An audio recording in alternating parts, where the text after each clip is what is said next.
शिव बाबा याद है ना? शांति। सुनते हैं 20 मई 72 के अव्यक्त महावाक्य। आज की अव्यक्त वाणी का टाइटल है सार स्वरूप बनने से संकल्प और समय की बचत। आज की मुरली में बाबा ने बहुत सुंदर बात सुनाई। सप्ताह कोर्स जो 7 दिन में कराते हो, 1 सेकंड में आप सप्ताह कोर्स करा सकते हो, उसकी क्या विधि है? फिर बाबा ने व्यक्त भाव से अव्यक्त भाव में सेकंड में परिवर्तन करने के लिए कौन सी स्थिति चाहिए, और फिर बाप दादा ने कहा कौन सा पुरुषार्थ करें जो कोई भी कर्म व्यर्थ व अनर्थ वाला ना हो। साथ साथ कर्म बंधन मुक्त होने के लिए क्या चेकिंग करनी है। तो आओ सुनते हैं 20 मई 72 के अव्यक्त महावाक्य। सार स्वरूप बनने से संकल्प और समय की बचत। मास्टर बीज रूप की स्थिति में स्थित रहने का अभ्यास करते करते सहज स्मृति में अपने आप को स्थित कर सकते हो। जैसे विस्तार और वाणी में सहज ही आ जाते हो, वैसे ही वाणी से परे विस्तार की बजाय सार में स्थित हो सकते हो। हद के जादूगर विस्तार को समाने की शक्ति दिखाते हैं, तो आप बेहद के जादूगर विस्तार को नहीं समा सकते हो। कोई भी आत्मा सामने आवे, साप्ताहिक कोर्स 1 सेकंड में किसको दे सकते हो? फिर बाबा ने कितना सुंदर बाबा ने तरीका बताया।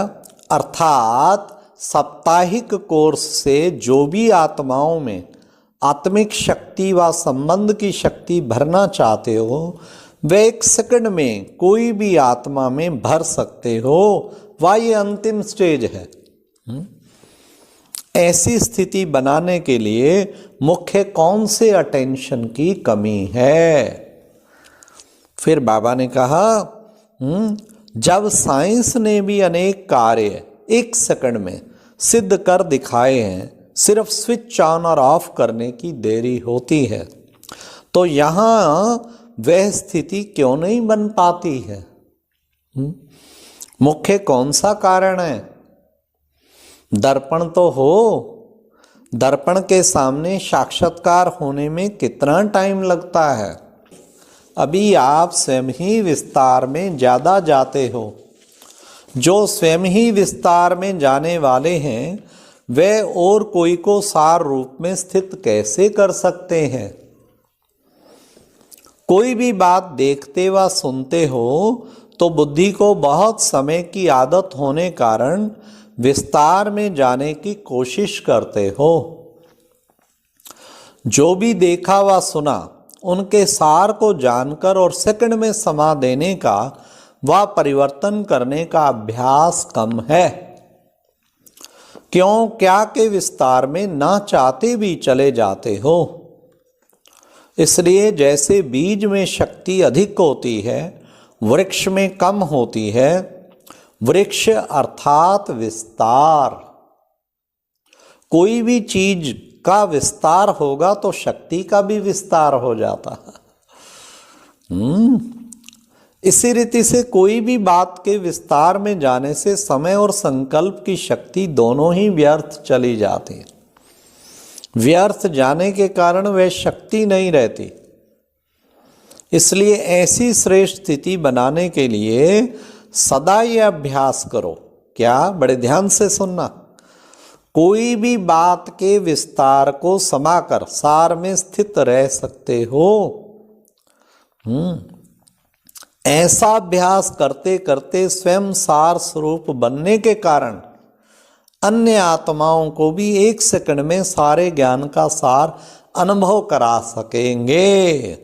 अनुभवी मूर्ति अन्य को अनुभव करा सकते हैं। जो खुद सार स्वरूप में टिका होगा ना, वो औरों को सेकंड में सार में स्थित कर देगा। पहले खुद अनुभवी मूर्त नहीं होगा तो औरों को भी नहीं अनुभव करा पाएगा। खुद का अनुभवी मूर्त होना बड़ा जरूरी है। इस बात के स्वयं ही अनुभवी कम हो, इस कारण अन्य आत्माओं को अनुभव नहीं करा सकते हो।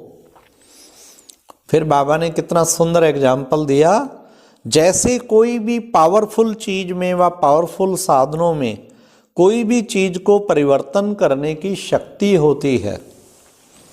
जैसे अग्नि बहुत तेज और पावरफुल होगी तो उसमें कोई भी चीज डालेंगे तो स्वतः ही रूप परिवर्तन में आ जाएगा।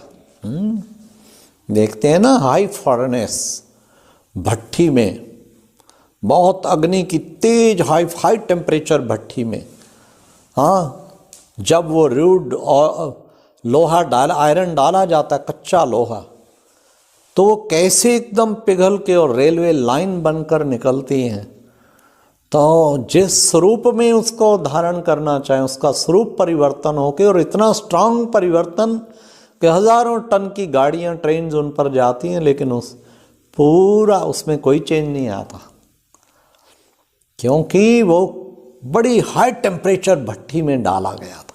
तो बाबा कहते हैं ऐसे ही बच्चे, जैसे अग्नि बहुत तेज अर्थात पावरफुल होगी तो उसमें कोई भी चीज डालेंगे तो स्वतः ही रूप परिवर्तन में आएगा। अगर अग्नि पावरफुल नहीं है तो कोई भी वस्तु के रूप में परिवर्तन नहीं कर पाएंगे। ऐसे ही सदैव अपने पावरफुल स्टेज पर स्थित रहो तो कोई भी बातें जो व्यक्त भाव व व्यक्त दुनिया की वस्तु हैं व व्यक्त भाव में रहने वाले व्यक्ति हैं, आपके सामने आएंगे तो आपके पावरफुल स्टेज के कारण उन्हों की स्थिति व रूपरेखा परिवर्तन हो जाएगी। व्यक्त भाव वाले का व्यक्त भाव बदलकर आत्मिक स्थिति बन जाएगी।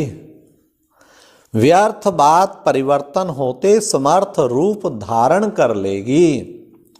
विकल्प शब्द शुद्ध संकल्प का रूप धारण कर लेगा। लेकिन ऐसा परिवर्तन तब होगा जब ऐसी पावरफुल स्टेज पर स्थित होंगे।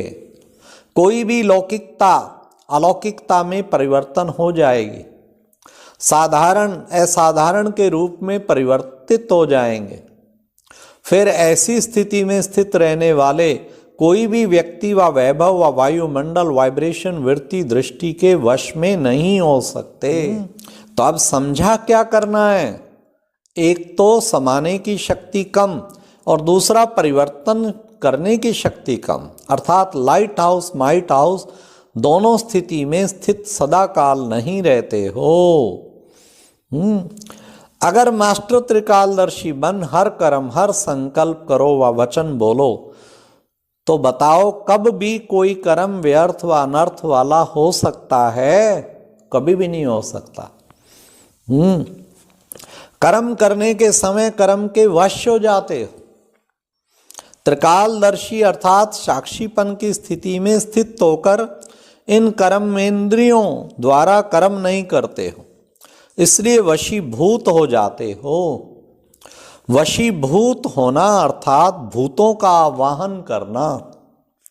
कर्म करने के बाद पश्चाताप होता है, लेकिन उससे क्या हुआ? कर्म की गति व कर्म का फल तो बन गया ना। तो कर्म और कर्म के फल के बंधन में फंसने के कारण कर्म बंधनी आत्मा अपनी ऊंची स्टेज को पा नहीं सकती। सदैव यह चेक करो, बड़े ध्यान से सुनना, क्या चेक करना, कि आए हैं कर्म बंधनों से मुक्त होने के लिए, लेकिन मुक्त होते होते कर्म बंधन युक्त तो नहीं हो जाते हो। ज्ञान स्वरूप होने के बाद, बड़ा ध्यान से सुनना, ज्ञान स्वरूप होने के बाद व मास्टर नॉलेजफुल मास्टर सर्वशक्तिवान होने के बाद अगर कोई ऐसा कर्म जो युक्ति युक्त नहीं है वह कर लेते हो तो इस कर्म का बंधन अज्ञान काल के कर्म बंधन से पदम गुणा ज्यादा है। कितनी गहरी पॉइंट है, कितनी गहरी पॉइंट, कि नॉलेजफुल होते हुए भी कोई ऐसा कर्म कर लेते हो तो अज्ञान काल से उसका कर्म बंधन पदम गुणा ज्यादा, माय लॉर्ड, परम पदम गुणा ज्यादा। इस कारण बंधन युक्त आत्मा स्वतंत्र न होने के कारण जो चाहे वह नहीं कर पाती है। महसूस करते हैं कि यह न होना चाहिए, यह होना चाहिए, यह मिट जाए, खुशी का अनुभव हो जाए, हल्कापन आ जाए, संतुष्टता का अनुभव हो जाए, सर्विस सक्सेसफुल हो जाए, दैवी परिवार के समीप स्नेही बन जाए। लेकिन आ गया ना, लेकिन आ गया। अब ध्यान, दोनों कान अच्छी तरह खोल लीजिए, क्या क्या बताने वाले बाबा। लेकिन किए हुए कर्मों के बंधन कारण चाहते हुए भी ये वह अनुभव नहीं कर पाते हैं। किस चीज का अनुभव नहीं कर पाते हैं? ना खुशी का, ना ब्राह्मण परिवार की समीपता का, ना सर्विस में सक्सेस। तो ये सारा हल्कापन भी नहीं। क्यों? बहुत सारे कर्मों के बंधन हैं। इस कारण अपने आप से व अपने पुरुषार्थ से अनेक आत्माओं को संतुष्ट नहीं कर सकते हो और ना रह सकते हो। इसलिए अब ध्यान से सुनना, इसलिए इस कर्मों की गुह्य गति को जानकर अर्थात त्रिकालदर्शी बनकर हर कर्म करो, तभी कर्मातीत बन सकेंगे। छोटी गलतियां संकल्प रूप में भी हो जाती हैं, उनका हिसाब किताब बहुत कड़ा बनता है। ये नहीं चलो आज तो थोड़ा लेट उठे, ये नहीं आज तो चलो ऐसे कर लिया। छोटी छोटी गलतियां, बहुत कड़ा हिसाब बनता जा रहा है और वो उड़ने नहीं देगा, पक्की बात है। छोटी गलती अब बड़ी समझनी है। जैसे अति स्वच्छ वस्तु के अंदर छोटा सा दाग भी बड़ा दिखाई देता है, ऐसे ही वर्तमान समय अति स्वच्छ संपूर्ण स्थिति के समीप आ रहे हो। इसलिए छोटी सी गलती अब बड़े रूप में गिनती की जाएगी।